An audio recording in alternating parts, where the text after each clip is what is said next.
Hello mga madam, good morning. Yan, ngayon naman ang aking i-share sa inyo ay yung aming piso wifi.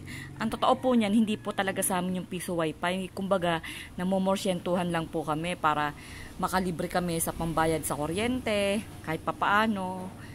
Doon kasi yung nakakabit sa may aming harap ng tindahan. Yung tindahan kasi namin ay malapit lahat, malapit sa dagat, malapit malapit sa palengke, kaya at saka daanan ng tao.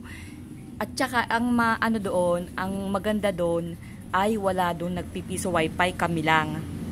Kaya nagustuhan nung may-ari ng wifi na sa amin ikabit. Wala naman kami kasing plano rin magpakabit ng sarili namin, kaya hinayaan na lang namin. Sayang din yon, dagdag income din yon, at saka kahit papaano malaking tulong din sa kuryente namin. Kaya hinayaan ko ngayon. Ito yung pang isang buwan for January. Ito yung kinita ng binigay pala sa amin. Ito yung porsyento namin na binigay sa amin kahit papaano pambayad ng kuryente. Eh di okay na rin kasi kesa naman sa wala. Yun namang pwesto na yun dati nga walang kinikita di mas maganda kung meron kahit paano. Kumbaga hindi naman yun abala sa amin yung wifi na yun, dahil nandun lang naman siya sa may poste ng tindahan namin, doon, tapos yung mga tao pumupunta lang doon kapag maghuhulog, kukonek yan. At saka isa pa ang maganda pa doon, yung nagtitinda doon sa amin, at saka minsan ako pinakonect din namin yung aming mga cellphone doon sa may-ari ng piso wifi na yon. Ibig sabihin nakakalibre na rin kami ng wifi, hindi na kami nagpapaload pag nandun kami. Malaking tulong, 'di ba? Kaysa sa wala. At saka ito malaking tulong nito. Ito ay 750 ang share namin sa piso wifi na 'yon. Ito ang aming naging komisyon for the month of January, kasi ngayon ay February 3. Ngayon January, buong January, ito ang 750 okay na rin kaysa sa wala, di ba? Ayan. Ang gagawin ko naman dito, ang bill namin doon ay 255 lang. Kasi wala naman kami doong electric pan lang yung clip electric pan lang ang ginagamit namin doon. Isa lang 'yun. Tapos mahina naman. Tapos ang hindi naman kami umaabot ng talagang gabi do. Kaya ang ilaw namin doon siguro mga 1 oras, 2 oras lang nakabukas. Tapos mahina pa sa konsumo yung ilaw kasi hindi naman yun yung yung LED ba yun? Ayun lang ang aming minsan nagso-solar pa kami. Kaya ang 255 lang isang buwan. Malaki pa nga yun Pero ito 750, ibig sabihin ang sobra pa dito ay 495 nakabayad na kami ng kuryente doon. Meron pa kaming 495. Yan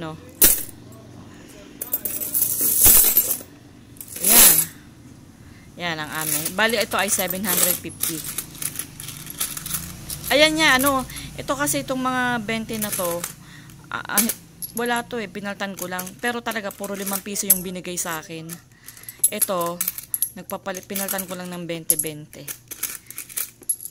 Pero puro 5 piso yung sa akin. Ito pinaltan ko lang. Yan. Pero ito ay 750 lahat.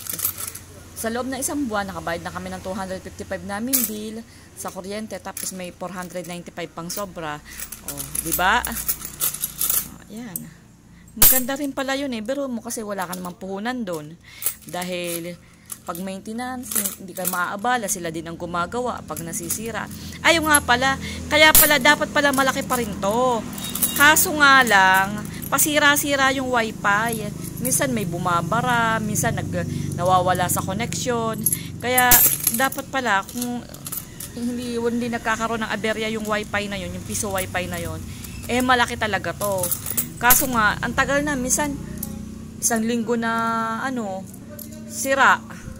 Ngayon naman, minsan naman 2 araw naman na wala. Ganon. Kaya, anong nangyari? Ito lang. Pero kung dire-diretso pala ang connection noon, mas malaki, di ba? Pwede na yan. Maganda to.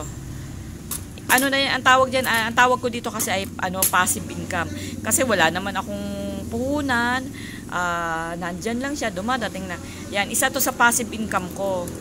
Wala akong problema. Pag nasisira, hindi ko problema. Sila nang naggagawa. 'Di ba? Maganda, maganda. Yan. Kaya, ayun, ang tip ko lang sa inyong mga Mars, kung maganda ang inyong location, pwedeng kung wala kayong puhunan, pwede kayong kumonta ka ng nagpipiso wifi na pwedeng ikabit sa inyong, sa inyong area. At least, kahit papaano, may dumadating kayong pera, passive income yan. Tapos, kahit tulog kayo, pag sila inagbukas, edi meron kayong makukuha, masishare kahit papaano, pandagdag, malaking tulong. Diba? Lalo na sa may mga tindahan, nako, maganda yan. Maganda. Pero kung mas maganda kung meron kayong puhunan, kasi hindi ko alam kung magkano ang pakabit ng piso wifi na, hindi naman ako nag-i-inquire. Tapos, mas maganda sana kung sa inyo kasi solo nyo, wala na kayong kahati. Kaya nga lamang, kailangan marunong din pala kayo mag-ayos noon. Kapag ka nasisira, merong may bumabara, nawawala sa connection, kailangan marunong kayong mag-ayos, may alam kayo, para hindi kayo magbabayad ng taga-ayos. Yan, pag nag-piso wifi kayo. Yan, good. Yun lang po, mga Mars. I-share ko lang kasi sobrang happy ako ngayon kasi meron akong 495 na pangkain namin ng aking maliit na bata sa labas. Tapos meron pa akong pambayad sa kuryente doon sa tindahan na yon. Yan lang po. Good morning. God bless po. Ingatan nawa kayo ng Panginoon. Bye-bye. Palang isip ko, ang gagawin ko pala, hindi ko na pala muna gagastusin. Ang gagawin ko, ang kukuhanin ko na lang pala dito ay yung pambayad namin sa kuryente na 255.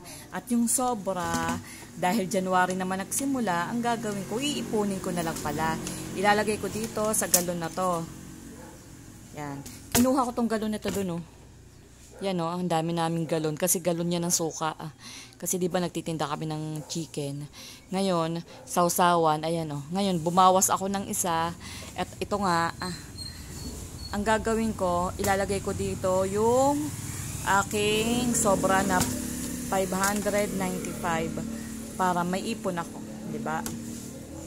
Kasi hindi ko naman pala yan, para malaman ko pagkadating ng katapusan ng December, bubuksan ko kung magkano ang kinita ko sa piso wifi na ikinabit doon sa amin. Kaya ang gagawin ko, ilalagay ko muna dito, iipunin ko siya. Yan. Nakakatuwa lang mag-ipon, Lalo na kapag hindi mo inaasahan yung pera na na dumating sa'yo. Yung hindi mo naman pinaghihirapan, ipunin mo na lang kaysa sa gastusin mo. Para pagka in case of emergency, may mabubunot ka. Katulad nito, ayan. Lalagay natin. Binawas natin yung pambayad sa kuryente na 255. Ito pinaka-savings na to. Yan. Lagay lang natin yan dyan. Malay mo, sa every month, nakabayad ka na ng kuryente, tapos laging nasa 500 ang mailalagay mo. Lalo na, pwede rin sumobra kapag yung maganda ang connection, hindi pa putol-putol. Pagdating ng December, malay mo, makamahigit 5,000 ako. Di saka ako bubuksan. Wala akong kahirap-hirap. Pagdating ng December, meron akong mahigit na 5,000. Ba? Saan mo naman pupulutin yun, di ba, mga Mars? Pandagdag na rin yung sa puhunan. Yan. Lalagay natin yan lahat yan. Para,